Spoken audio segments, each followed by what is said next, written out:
Hi there, I'm Monette Satterfield. This is my studio. I'm really glad you're here with me today. I am recording this as usual live and bringing it to you unedited. So anything you hear or see actually happened here. And today happens to be New Year's Day. And I'm here to talk about journaling very briefly. And I know we've all heard, oh, you should journal. Well, I don't journal, at least not the way you've seen it recommended. I just don't like it. I have never been able to figure that out.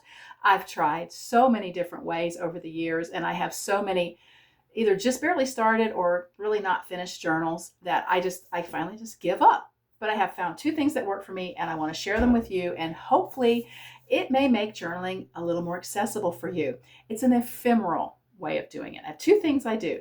One is I have regular letter size paper. This is from the recycle. These are not precious pieces of paper. They're actually used. And I fold them in half. So I have a half letter piece of paper.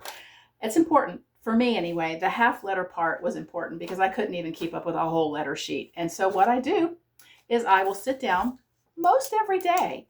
I can manage a half a sheet. And I literally will just write down whatever I've done that day. Maybe I'll talk about how well I slept. I very often mention how nice the weather looks. Sometimes I talk about something going on in the studio.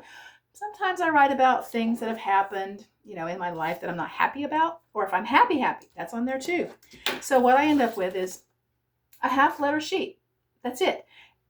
And this is the part that I think shocks most people is at this point, I'm done with it. I'm quite literally done with it. And I get rid of it. I don't keep them. I do not keep them. That has been the most freeing thing for me in that particular practice is it becomes ephemeral. The paper is not precious, nor are the words.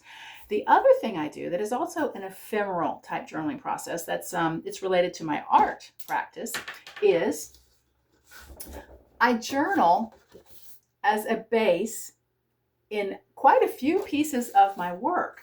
I start with my handwriting and I write down, a lot of times I might write what the intention of the piece is. Sometimes I will actually write about things that I feel like need to be expressed. Sometimes it's emotional upset. Sometimes it's just things that are going on.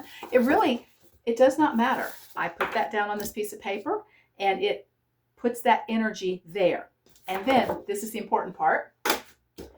And I paint over it. Sometimes I use gesso, which is what this is. Sometimes I use actual paint. I use different media to do the writing with. This happens to be watercolor crayon, so it's going to smear, which I actually like. And then I obscure those words. I paint them out. This is not for me. Look at that. That's amazing. I love how it looks.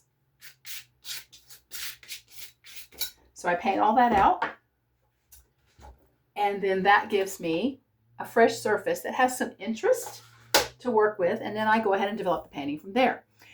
So I bring this to you because I want you to know that just because you haven't been able to journal or it's just not working for you, it's not your fault. You're not broken. Try it. Try a new way. Do it your way, not the right way. So I appreciate your being here with me today. Thank you so much. And if you want to keep up with me and find out more things like this, please sign up for my newsletter. I am not on social media of any kind, and I hope to see you soon.